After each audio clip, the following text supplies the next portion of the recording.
और श्री राम जी को पार उतारे हैं। पुनः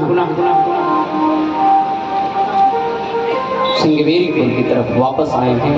श्री राम जी तीर्थराज प्रयाग पहुंचे। तीर्थराज प्रयाग में मां त्रिवेणी को प्रणाम किए और आगे जाकर के भरद्वाज मुनि से मिले हैं। मुनिवर ने इन्हें मार्गदर्शन किया। जाकर के महर्षि वाल्मीकि से मिले और वाल्मीकि जी के कथन अनुसार भगवान श्री राम जाकर के चित्रकूट निवास किए और महर्षि वाल्मीकि के पास से ही श्री राम जी ने अपने मित्र गुह को वापस भेजा है। गुह को भगवान ने वापस भेज दिया। गुह आए और देखा कि राम जी तो चित्रकूट वास कर रहे हैं, लेकिन अभी तक हमारे आर्य सुमंत जी नहीं वापस गए हैं। मानो रो रो करके पागल हो गए हैं सुमंत जी। अपने मन में विचार कर रहे थे, इस कौन से मुख को लेकर के मैं अयोध्या वापस आऊं। महाराज गुह के बहुत बार कहने पर सुमंत जी रथ में घोड़े को बांधे। आज ये घोड़े भी राम के विपरीत नहीं जा रहे हैं। जिस दिशा में श्री राम जी गए हैं उसी दिशाओं को देख रहे हैं। महाराज हमारे राम का चरित्र ऐसा था जिनके चरित्र की जीवनी से एक एक पशु पक्षी भी प्रसन्न रहता था। महाराज बहुत चाबुक को खींचने पर घोड़ों ने अपने आंखों से आंसू फेंक करके अयोध्या की तरफ वापस आए हैं। अयोध्या के सन्निकट सुमंत जी पहुंचे। उन्होंने कहा, दिन में हमारा जाना ठीक नहीं है, रात्रि के समय मैं नगर में प्रवेश करूंगा। दिन भर बैठे रहे। रात्रि का समय हुआ और रात्रि के समय सुमंत जी रथ को लेकर के राजमहल में प्रवेश किए। जैसे ही प्रवेश किए पूरे अवध की प्रजाओं में हाहाकार मच गया। महाराज सुमंत जी वापस आ गए और सुमंत जी के ऊपर तो मानो वज्रपात हुआ हो। बारिश के महीने में वज्रपात होता है तो पौधों की मूसला जड़ तक फट जाती है। महाराज आज वही वज्रपात मानो सुमंत जी के ऊपर हुआ। अपने मुख को छिपा करके चक्रवर्ती महाराज के कक्ष में गए हैं और जैसे ही चक्रवर्ती महाराज को पता चला कि सुमंत जी वापस आ गए,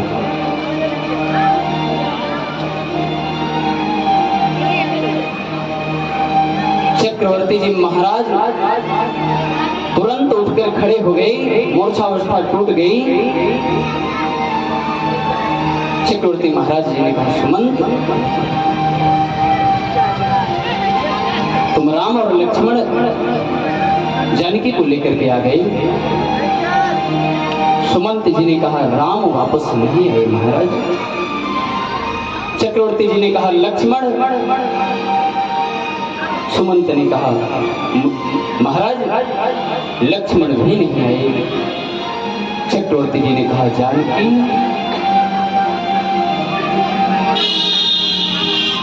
महाराज से सुमंत जी कही, जानकी वापस नहीं आई। दशरथ जी ने कहा, मैं अपना चेहरा कैसे महाराज जनक को दिखाऊंगा, उनको मैंने वचन दिया था अपनी जीते जी तुम्हारी पुत्री को कुछ हो नहीं होगा। एक प्रकार का भी दुख उनके जीवन में नहीं आने दूंगा महाराज। और आज 6 दिन हो गए थे राम को वन गए। चक्रवर्ती जी महाराज को ऐसी विरह हुई,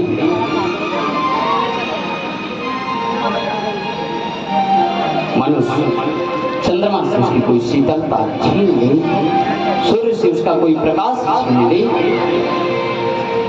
कह दे तुम प्रकाशित हो तो कौन से प्रकाश को लेकर के वो प्रकाशित होगा। चक्रवर्ती जी ने कहा अब इस धरा पर हमारा रहना उचित नहीं। राम के विरह में आज हमारी चक्रवर्ती महाराज ने अपने प्राणों का त्याग कर दिया। गोस्वामी जी कहते हैं राम राम कही राम कही, राम राम कही राम, तनु पर हित रघुपति विरह, राहु गई सुरधार। महाराज 6 दिन हो गया था राम को गई। 6 बार चक्रवर्ती जी महाराज ने राम राम राम राम राम कहा। मानो आज चक्रवर्ती जी महाराज प्रायश्चित कर रहे थे। यहाँ पर भगवान शंकर माता पार्वती से कहते हैं देवी दशरथ जी का जीना भी सार्थक था, राम राम कहते जी, और मरना भी सार्थक था।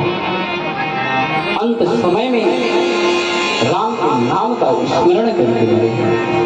महाराज प्रातः काल हुए पूरे राज्य में हाहाकार मच गया। राम के विरह में इस राज्य के चक्रवर्ती महाराज अपने प्राण का त्याग कर दी। यह सूचना महारानी कौशल्या, सुमित्रा और कैकेयी को मिली। मानो रो रो करके आज सब इतनी विरह कर रहे, पूरे राज्य में सब रो रहे हैं कि आज हमारे राज्य के चक्रवर्ती महाराज राम के विरह में चले गए। हम सब का प्राण क्यों नहीं निकला। राम के विरह में अगर हम सब का प्राण निकल जाता तो ही सार्थक था। महाराज आज पूरी अयोध्या रो रही है। गुरु वशिष्ठ जी आए हैं और राजा के मर जाने पर राज्य का भार गुरु को संभालना चाहिए, इसलिए तुरंत वशिष्ठ जी ने आज्ञा दी है जाओ ननिहाल से भरत शत्रुघ्न को ले आओ, उनसे कुछ बताना मत। यहाँ से दूत गए। महाराज भरत जी को अर्धरात्रि में ही स्वप्न आ गया। इतना भयंकर स्वप्न, सुबह सोकर उठे तो कांप रहे थे। शत्रुघ्न जी से स्वप्न बताया है और भगवान शंकर का अभिषेक किया है नाथ, हमारे परिवार को कुशल रखना। और अभिषेक करके जैसे ही अभिषेक पूर्ण हुआ अयोध्या के दूत पहुंच गए। महाराज दौड़ करके शत्रुघ्न और भरत जी आए। बताओ क्या बात है, क्या संदेश लाई हो। महाराज दूतों ने कहा इसी समय गुरुदेव वशिष्ठ ने आपको बुलाया। भरत जी ने कहा सब कुशल है। दूतों ने कहा चलने पर अवश्य पता चल जाएगा। महाराज चलिए, विलंब मत करिए। जिस आवेश में थे, जिस भूषण को धारण किए थे, जिस वस्त्र को धारण किए थे, उसी वस्त्र को धारण किए हुए भरत और शत्रुघ्न दोनों भैया रथ पर बैठ गए। महाराज रथ को लेकर के सैनिक चल पड़े। अयोध्या पहुंचे और देखा भरत जी ने जिस भरत को देख करके पूरी अयोध्या पुष्पों की वर्षा कर रही थी, आज उसी भरत को देख करके पूरी अयोध्या निंदा कर रही थी। महाराज भरत जी समझ गए अवश्य कुछ अनहोनी इस अयोध्या में हो चुकी है। महाराज तुरंत ही भरत की रथ से कूद गई और पैदल दौड़ते हुए महारानी कैकेयी के महल में प्रवेश किया। वहां मंथरा आरती की थाली सजाकर खड़ी थी। महारानी कैकेयी ने आरती किया। भरत जी जाकर के माता के आसन पर आसीन हो गई और कहे, माता क्या बात है जो अयोध्या की प्रजाएं हमको देख करके मनो उन्नति को प्राप्त करती थी, आज वो प्रजाएं मुझे देख कर मेरी निंदा कर रही है। माता कैकेयी ने कहा, अरे छोड़ो, पहले बताओ तुम्हारे मामा के यहाँ सब कैसा है? भरत ने कहा, माता वहां तो सब ठीक है, लेकिन मुझे अपने घर में सब कुछ ठीक नहीं नजर आ रहा है। महारानी कैकेयी ने कहा, भरत जी सब कुछ ठीक ही हो रहा था, लेकिन ब्रह्मा जी ने कुछ गलत कर दिया। महाराज, मंथरा की सहमति से सब कार्य संपन्न हो रहे थे, लेकिन ब्रह्मा जी को स्वीकार नहीं, एक अनहोनी हो गई। राम जी ने कहा, क्या अनहोनी हो गई?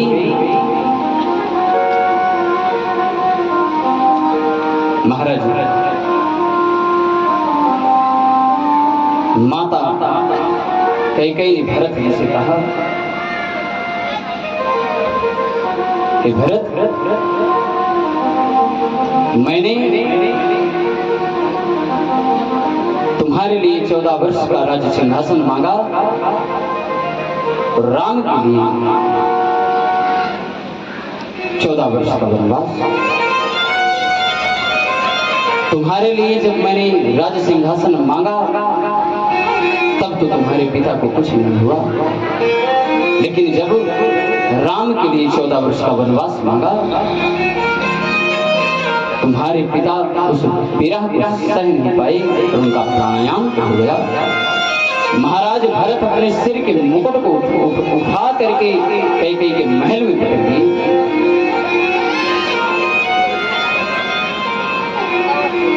तुमने मेरे लिए 14 वर्ष का वनवास राम को दिया, यहाँ बहुत कुछ भरत जी ने माँ को कहा। माँ उसकी पात्र नहीं थी, लेकिन फिर भी भरत जी ने बुरा भला बहुत कुछ कहा। और तुरंत ही उन्होंने शपथ ली, आज के बाद ये भरत को मान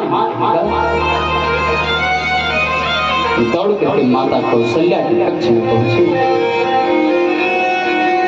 रोते रोते माता की आंखें धूमिल हो गई थी, आंखों से दिखाई पड़ना बंद हो गया था। माता कौशल्या को लगा मेरा राम ही वापस आ गया। दौड़ करके गले से लगाया और देखा जब भरत है तो कहा, अरे भरत, तू और राम तो एक ही तरह का दिखाई पड़ता है। मैं समझ नहीं पाई, हे पुत्र मुझे क्षमा कर दे, अब तो तू इस राज्य का राजा हो गया है, मैं एक दासी हूँ, मुझे क्षमा कर दे। महाराज श्री भरत जी ने कहा, माता कौशल्या, अगर भैया को वन भेजने में हमारी तनिक भी सहमति रही हो तो मुझे ब्राह्मण की हत्या करने से जो अपराध लगता है वो लगे, गाय की हत्या करने से जो अपराध लगता है वो अपराध लग जाए, भूत प्रेत पूजने से जो अपराध लगता है वो मुझे लग जाए। माता कौशल्या ने कहा, हे राम, अब तुम मुझे बताओगे अपने स्वभाव को। हे भरत, अब तुम बताओगे अपने स्वभाव को मुझे। यहाँ पर बार बार माता कौशल्या के मुख से राम ही निकल रहा है। भरत क्यों इतना स्नेह, इतना प्रेम करते थे राम से कि आज मैं तुमसे दिखाई पड़ना बंद हो गया। महाराज, और वशिष्ठ जी की आज्ञा के अनुसार तैल से चक्रवर्ती जी महाराज के शव को निकाला गया है। बहुत प्रकार से सजा करके अंतिम संस्कार भरत जी के द्वारा किया गया है। त्रयोदश संस्कार भरत जी ने अपने पिता का किया है, जो हमारी हिंदू वैदिक धर्म की परंपरा है। उसी परंपरा के अनुसार चक्रवर्ती महाराज का अंतिम संस्कार हुआ। अंतिम संस्कार के पश्चात सभा लगी। सभा में वशिष्ठ जी ने घोषणा की कि हे भरत, तुमको राज सिंहासन पर बिठा करके तुम्हारे पिता की मृत्यु हुई है, इस सिंहासन को तुम स्वीकार करो।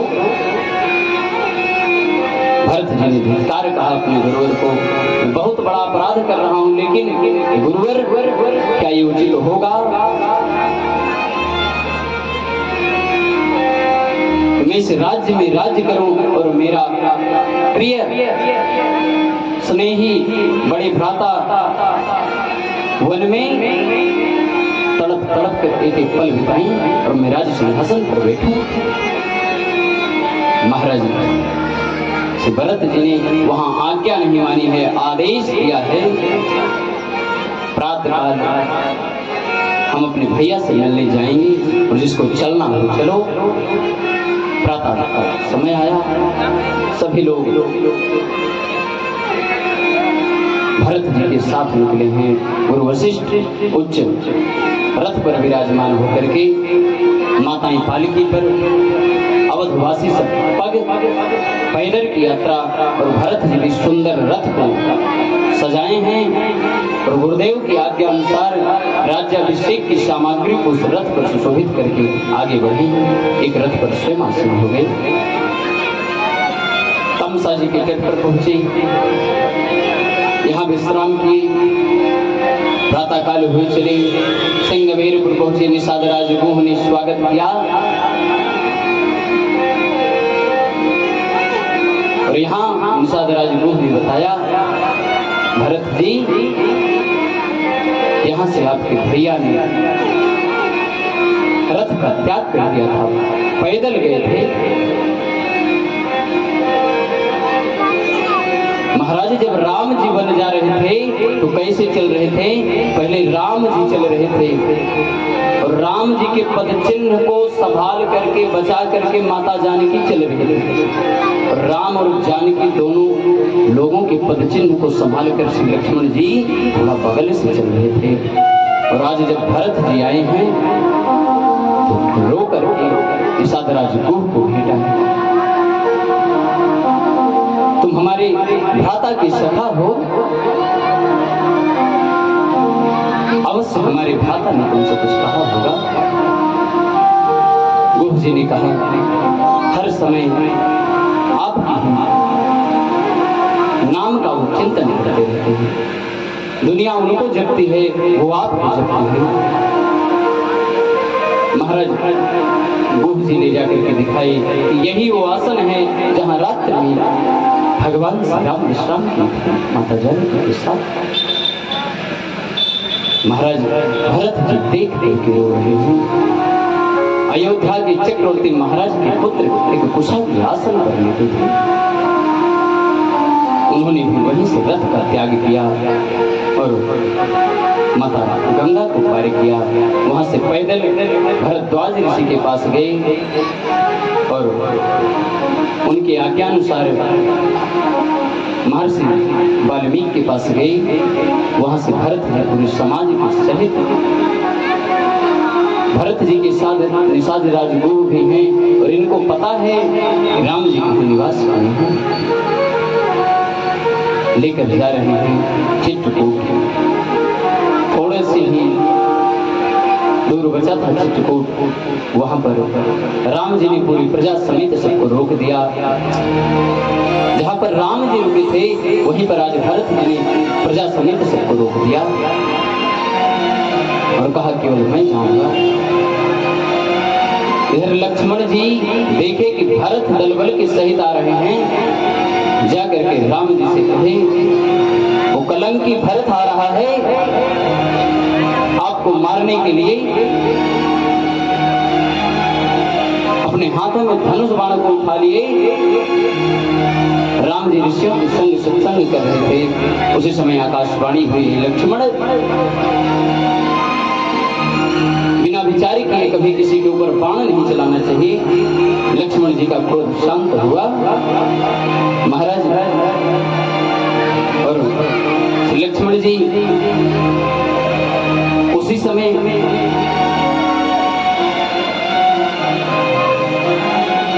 अपने भ्राता से कुछ बता रहे थे।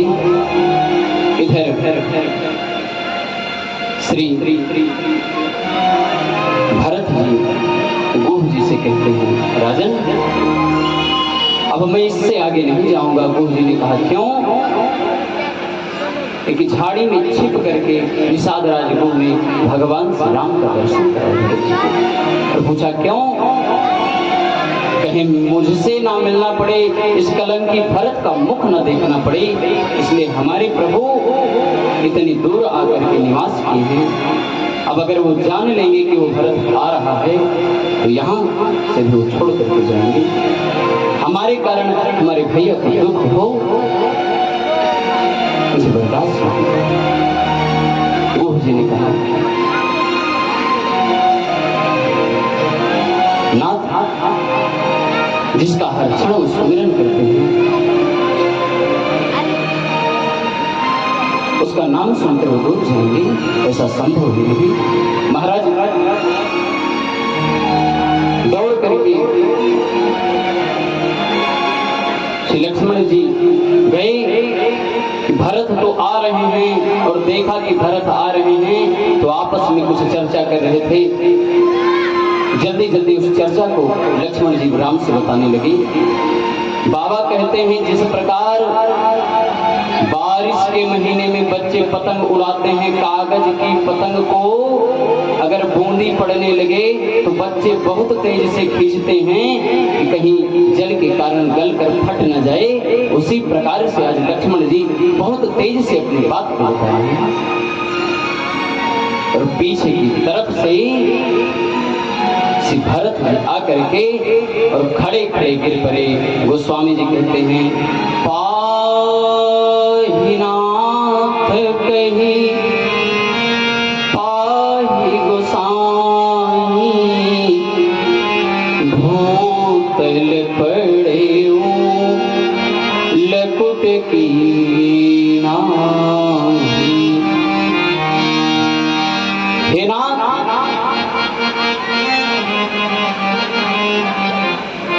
दास की रक्षा करिए। लक्ष्मण जी ने कहा भैया श्री भरत जी आए हैं और आपको प्रणाम कर रहे हैं। देखिए श्री राम जी कहते हैं भरत आए हैं।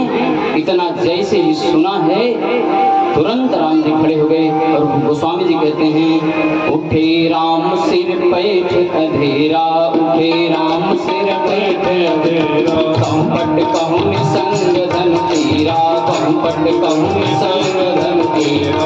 उठे राम सिर पैठ अधेरा, कहूँ पट कहूँ निसंग धन तेरा। उठे राम सिर पैठ अधेरा, उठे राम सिर पैठ अधेरा, उठे राम सिर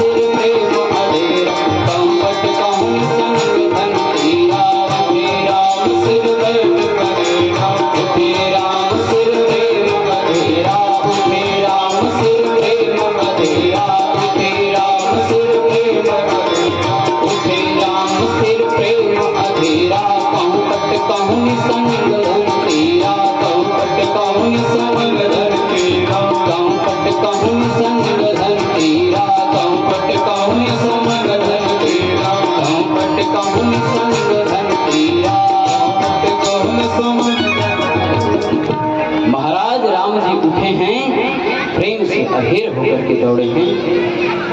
पटका कहीं गिर गया, धनुष बाण कहीं गिर गया। यहाँ लक्ष्मण जी पूछते हैं तुम क्यों गिर गए?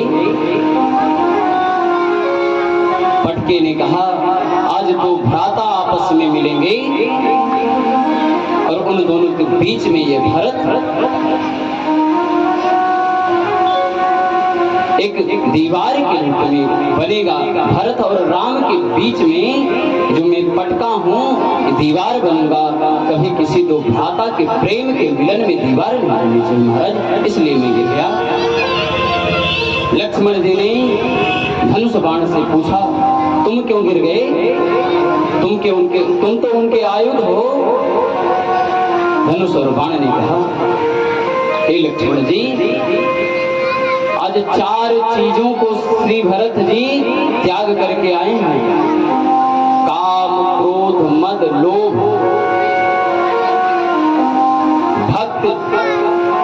जितना ही त्याग करके भगवान की शरण में जाता है उतना ही त्याग करके भगवान भक्त को बनाते हैं। यहाँ श्री राम जी ने भी 4 चीजों का त्याग किया है। पटका, धनुष, बाण, उत्तरी निसंग, ये चारों उनके शरीर पर थे। इन चारों का त्याग भगवान ने भी किया है। महाराज धनुष और बाण ने लक्ष्मण से कहा, जब 2 भ्राता मिलते हैं तो अस्त्र और शस्त्र लेकर के नहीं, अपने हृदय के उस प्रेम और करुणा को लेकर के मिलते हैं। महाराज लक्ष्मण जी को अपनी कीट और पछताया हुआ।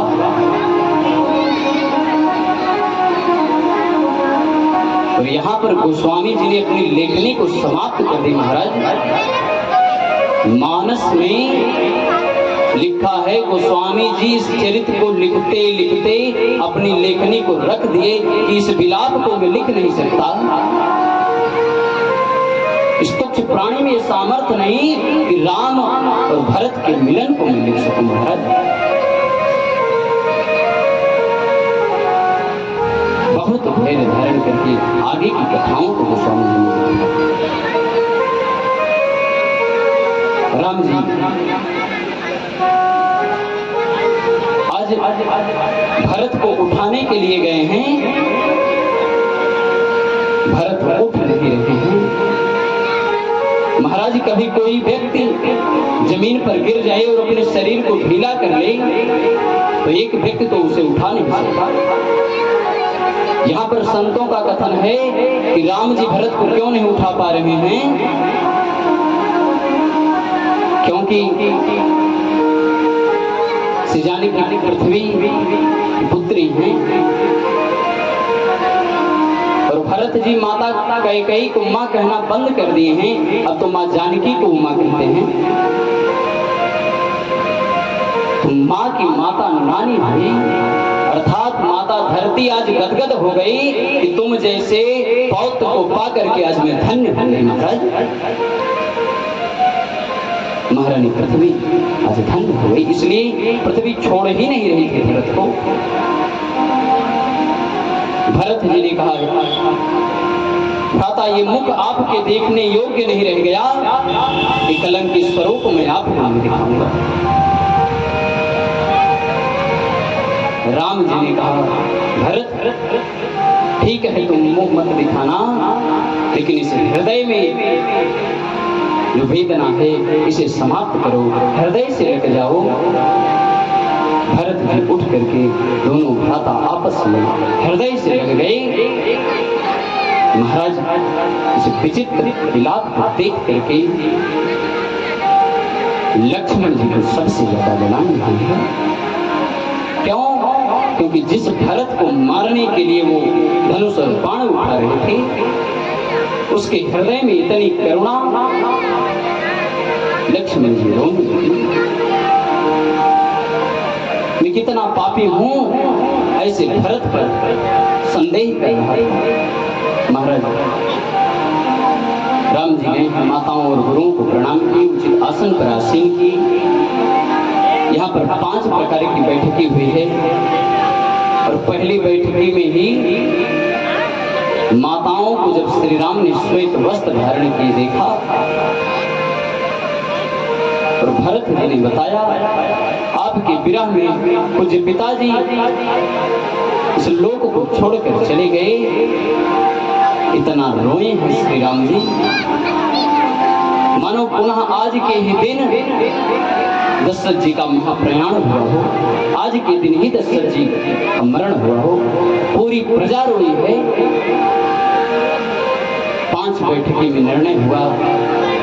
जनक जी और महारानी सुनैना का भी आगमन हुआ है यहाँ, और महारानी सुनैना और कौशल्या का संवाद का भी वर्णन है। कम समय होने के नाते 3 दिवसीय आयोजित श्री राम कथा में हम सब विस्तार से भरत चरित्र तक ही सुनने का उल्लेख किए थे। और उसके पश्चात क्या हुआ, संक्षिप्त में वर्णन, अर्थात हम आप लोगों को संक्षिप्त में बताते हैं। आगे चल करके भरत जी ने अपने भ्राता के घोड़ों को ला करके अयोध्या के राज सिंहासन पर आसीन कर दिया और स्वयं नंदी ग्राम में जाकर के तपस्वी का वेश धारण करके 14 वर्ष वनवास किए। इसी मध्य में ताड़का नाम, सुपर्णखा नाम की राक्षसी जंगल में आई है और श्री लक्ष्मण जी से और राम से विवाह के प्रति कामावेशित हुई। लक्ष्मण जी ने नाक कान काट लिया, खरोड़ दूषण आए हैं। भगवान ने उनका उद्धार किया। उनके पश्चाताप जाकर के सुपर्णखा ने अपने भ्राता श्री रावण से बताया, हमारी नाक और कान को काट लिया गया और तुम यहाँ राज सिंहासन पर बैठे हो। रावण ने छल से जाकर के वैदेही का हरण किया। जटायु जी ने अथक प्रयास किया, नहीं बचा सके, ले जाकर लंका में अशोक वाटिका में एक अशोक के वृक्ष के नीचे माता को रखा। बार बार विवाह के लिए कहता है, माता परम सती हैं, इसलिए अगर वो अपने आंखों से देख ले तो रावण जलकर भस्म हो जाएगा, लेकिन रावण को मारने का श्रेय तो केवल राम को मिलना चाहिए। यहाँ माता ने रावण को अपनी आंखों से देखा भी नहीं। महाराज श्री राम जी से हनुमंत जी का मिलन हुआ है। सुग्रीव की मैत्री का वर्णन है, बाली के संहार का वर्णन है और वानरों के द्वारा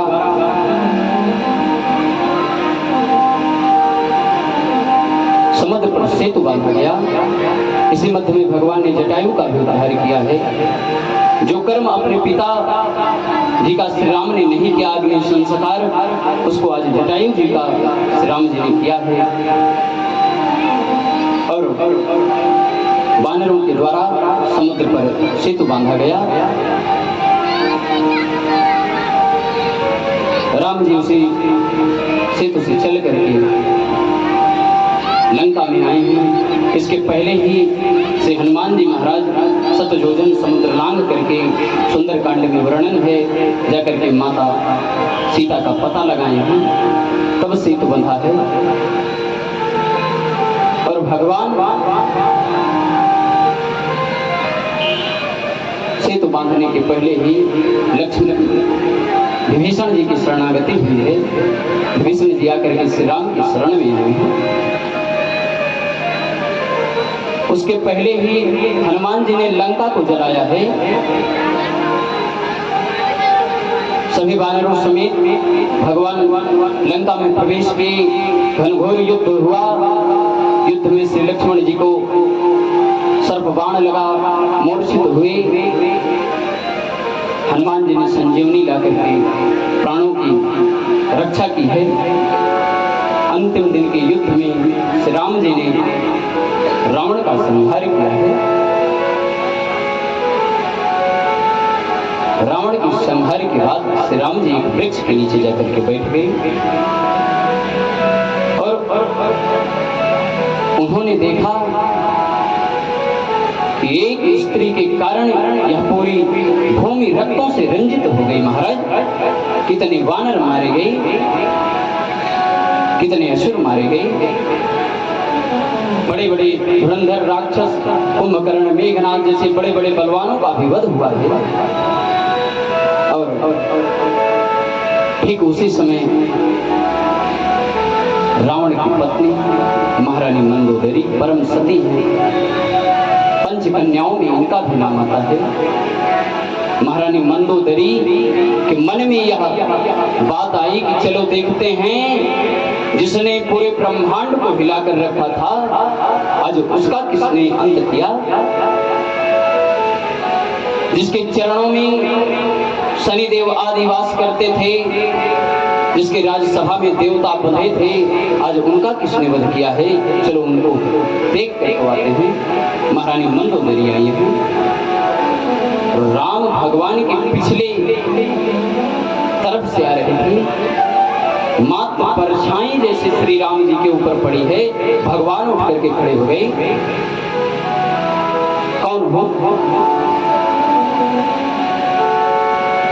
महारानी मंदोदरी ने कहा, जिसका आपने संहार किया उसे रावण की मैं पत्नी हूं।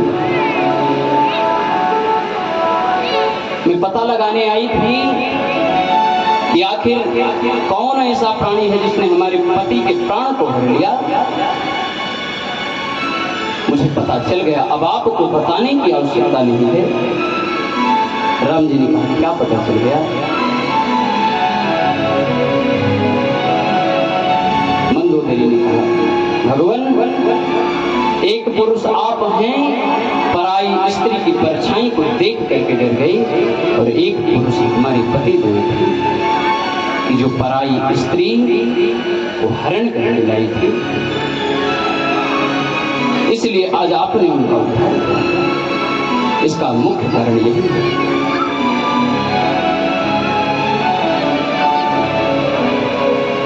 श्री विभीषण जी की बात को राम जी वहां माने। क्या बात क्या थी? विभीषण जी ने कहा, हे राजन, भले ही एक बुद्धि रहा हो, मेरा भ्राता है, इसे आप अपने लोगों को प्रदान करें। भगवान ने अपने चरण में आश्रय दिया और विभीषण जी ने रावण का अंतिम संस्कार किया। अंतिम संस्कार के पश्चात श्री राम जी ने लंका के राज्य को विभीषण जी को सौंप करके राज्य तिलक किया, क्योंकि पहले से ही राम जी ने वचन दिया था। विभीषण को जब शरणागत हुए थे उसी समय समुद्र तट की बालू को उठा करके तिलक कर दिया था। इसलिए अपने वचन को पूर्ण करने के लिए आज इस लंका की वैभव का सम्राट बना है महाराज। और यहाँ पर एक सुंदर कथा का वर्णन है, संक्षिप्त रूप में सुन लेते हैं। जब विभीषण का राज तिलक राम ने किया, तब लक्ष्मण जी ने कहा, भैया क्या रखा है वो घास और पूंछों की बनी उस अयोध्या में, स्वर्ण के बने राजमहल में ही वास करिए।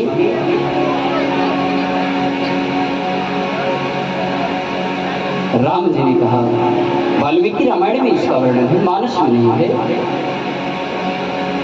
राम जी ने कहा, जननी जन्मभूमिश्च स्वर्गात् गरीयसी। हे लक्ष्मण, जननी जिसने हमको जन्म दिया और जन्मभूमि जहाँ मैंने जन्म लिया तो स्वर्ग से भी ज्यादा प्रिय है। अगर तुम्हें ये लंका प्रिय हो तो तुम्हें मैं यहाँ का राजा बना दूं, और विभीषण को मैंने वचन दिया है राजा बनाने के लिए, इसलिए अयोध्या का राजा विभीषण को बनाऊंगा।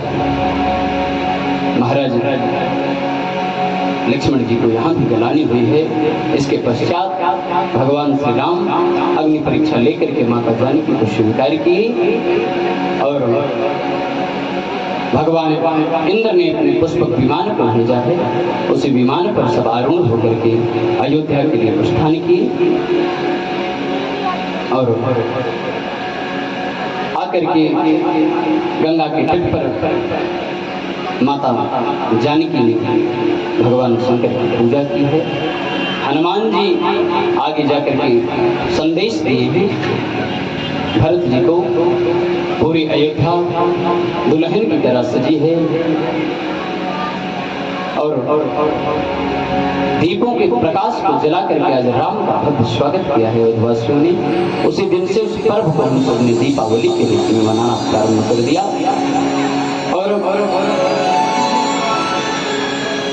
उचित समय जाने करके महर्षि वशिष्ठ जी आज श्री राम जी का राज्य तिलक करते हैं। गोस्वामी जी कहते हैं, प्रथम तिलक वशिष्ठ मुनि की, प्रथम तिलक वशिष्ठ मुनि की, पुण्य सब भी प्रण आयुष दीना।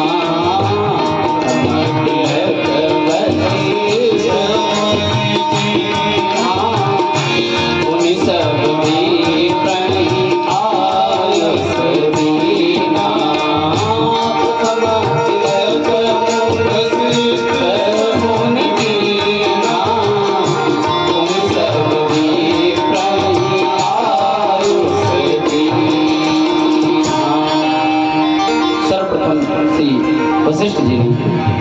अयोध्या के राज्य सिंहासन पर श्री राम का राज्याभिषेक किया है। इंद्रादि देवता पुष्पों की वर्षा किए हैं और सभी विप्र लोग श्री राम जी की जय जयकार करके आशीर्वाद दिए हैं। मानस में केवल श्री रामचरित मानस जो है वो स्वामी जी के द्वारा रचित, उसमें भगवान के राज्य तिलक क्या ही कथा का वर्णन है। बाकी महर्षि वाल्मीकि की कथा में 3 खंड में महर्षि वाल्मीकि ने रामायण का वर्णन किया है, जिसमें आगे चल के लव और कुश के वंश का भी वर्णन है, लक्ष्मण त्याग का वर्णन है, कई प्रकार से वर्णन किए गए हैं। लेकिन हम लोग मानस के माध्यम से कथा सुन रहे थे, इसलिए यही तक की कथा हम सबको सुनना चाहिए। राम कथा कोई साधारण कथा नहीं है। जो कुछ हम सब ने सुना है उसे अपने जीवन में उतारें और राम के राज्य में चींटी से लेकर के हाथी तक, जीव से लेकर के जंतु तक सब बहुत प्रसन्नता पूर्वक रहते हैं। हम सबको भी प्रसन्नता पूर्वक अपने परिवार में रहना चाहिए। और आइए हम सब लोग मिल करके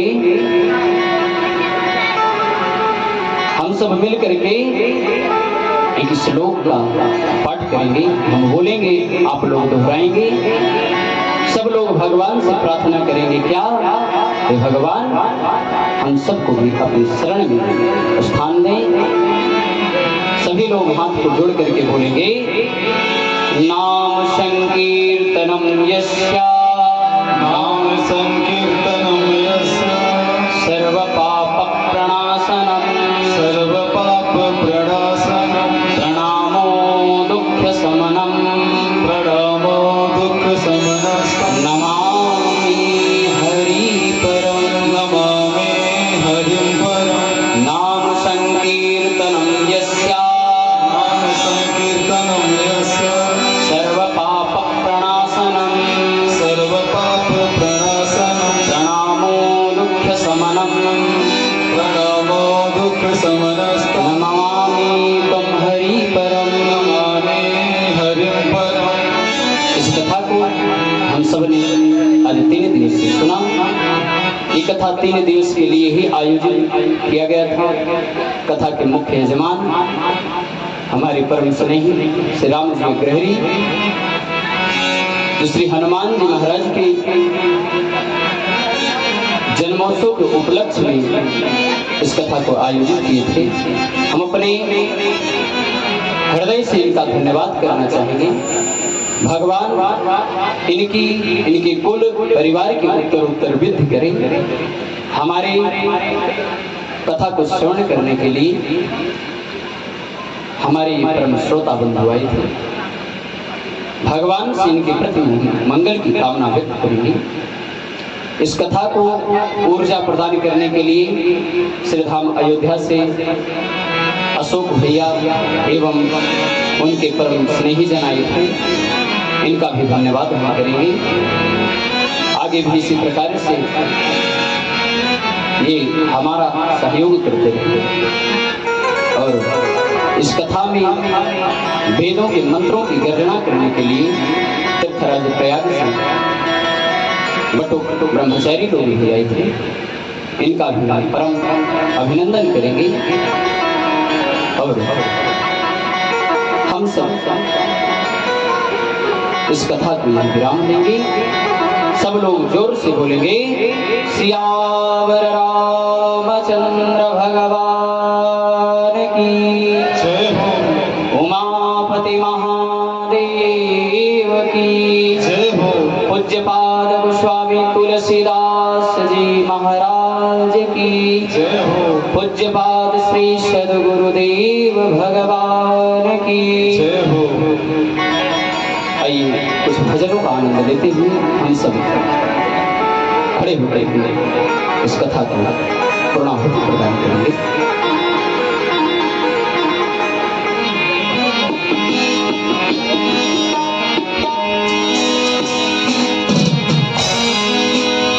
हर बेले राम मेरे हर बेले, राम मेरे हर बेले, ओ तेरी मर्जी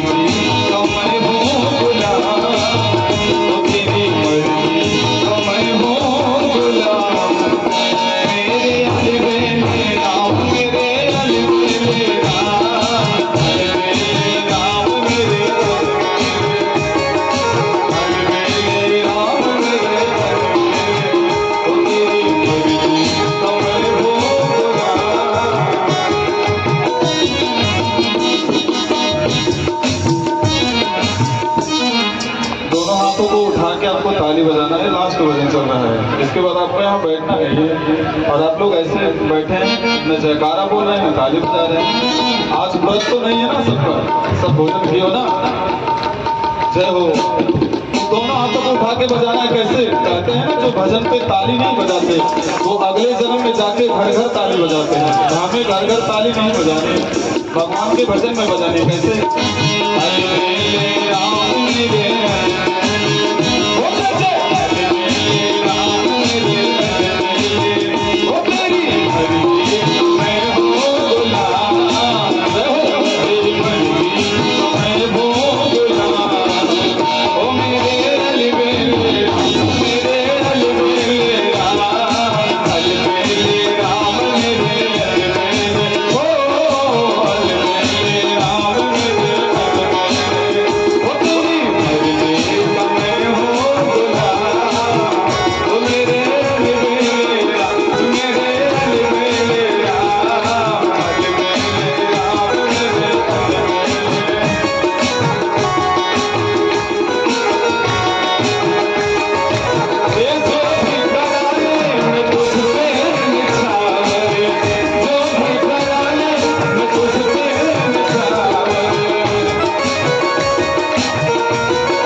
सर्वप्रथम व्यासपीठ को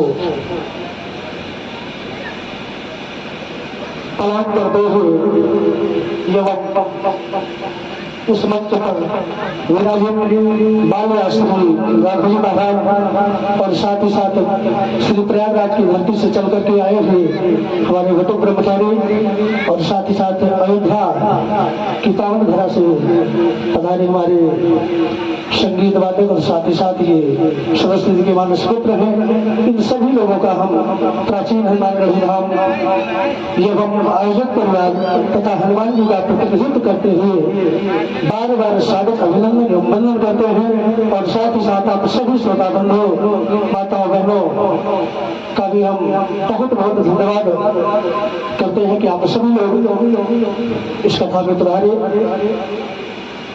और सबसे सुंदर बात तो परम सौभाग्य है हम सभी लोगों का कि हमारे बीच में उपस्थित बाल व्यास श्री राघव जी महाराज श्री धाम प्रयागराज से है, लेकिन इनका मूल निवास जन्म स्थान आप सभी लोगों के बीच से है, जैसा आप सभी लोग जानते हैं। तो इसके लिए हम सभी लोग श्री भगवान के चरणों में प्रार्थना करते हैं और आप लोगों से चाहेंगे हनुमान जी से और प्रार्थना करेंगे क्योंकि हनुमान जी का प्रतिनिधित्व करते हुए हम ये श्री बाल व्यास जी महाराज इसी प्रकार से नित्य अनवरत अपने शिखर पर जिस रास्ते पर चल चुके हैं उस पर चलते रहें। और साथ ही साथ हम बहुत बहुत धन्यवाद प्रधान जी गृहणी एवं इस ग्रामवासी के समस्त आयोजक परिवार को देना चाहते हैं कि आप सभी लोगों ने अपना अपना अमूल्य समय निकाल करके इतनी व्यस्ततम कार्यक्रम का समय चल रहा है किसानी खेती इत्यादि का, उसके बाद भी आप लोग आकर के इस कथा में अपना अपना समय दिए।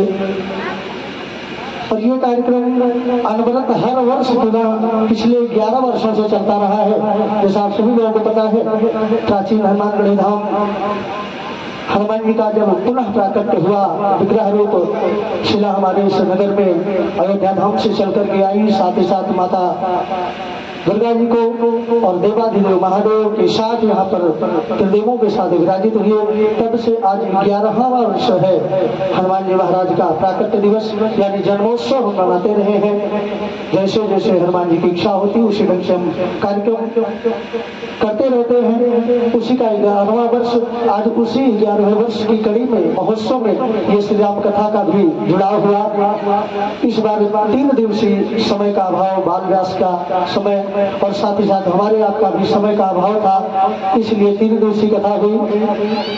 कल का जो कार्यक्रम है जो मूल कार्यक्रम हमारा है हनुमान जी का जन्मोत्सव का, कल हनुमान जी का जन्म दिवस एवं प्राकट्य दिवस है। कल प्रातः काल बहुत सुंदर सुंदर टीमों के द्वारा जैसे होता रहा है सुंदर सुंदर कांड का आयोजन होगा जो प्रातः 8 बजे से हनुमान जी महाराज के श्री चरणों में सुंदरकांड का पाठ, मध्यकाल के समय मध्यावकाश थोड़ी देर के लिए, तत्पश्चात संध्या काल 4 बजे हनुमान जी के आशीर्वाद से ब्रह्म भोज का भी आयोजन, साथ साथ आप सभी लोगों का भी आयोजन है भोजन में। संध्या काल के समय 8 बजे भगवान हनुमान जी का प्राकट्य दिवस जन्म होगा। तत्पश्चात महोत्सव का कार्यक्रम अनवरत देर रात तक चलता रहेगा।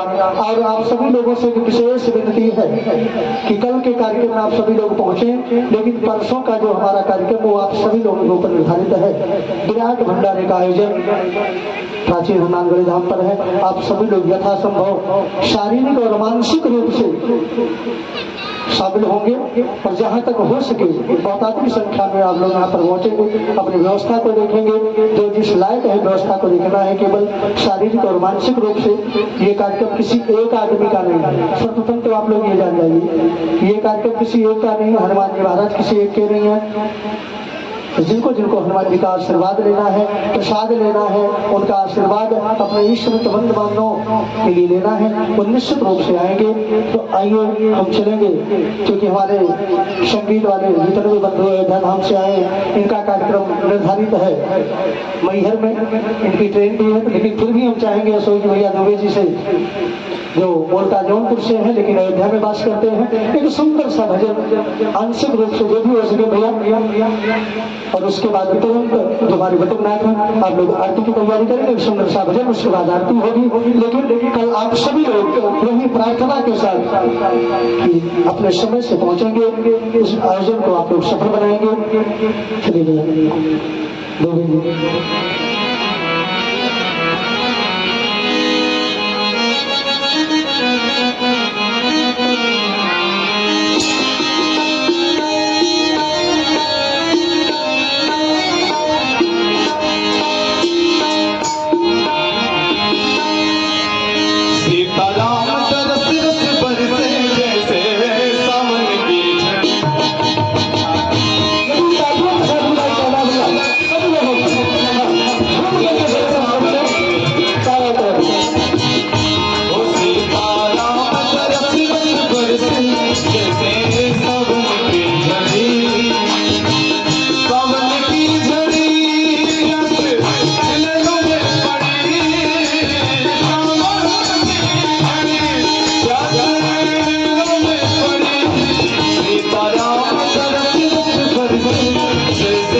जिनको जिनको व्यास से मिलना है प्रणाम करना है, दर्शन करना है। आरती के बाद क्रमशः एक एक करके आकर के मिल लेंगे। पहले आरती हो जाए और प्रसाद सभी लोग लेकर के भी यहाँ से जाएंगे।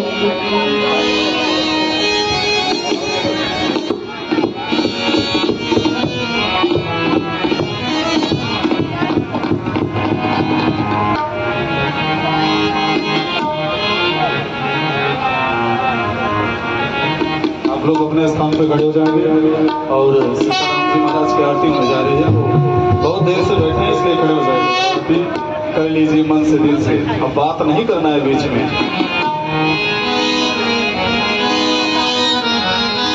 हे राजा राम तेरी आरती उतार, हे राजा राम तेरी आरती उतार, आरती उतारो तो तन मन वारो, आरती उतारो तो तन मन वारो, हे राजा राम तेरी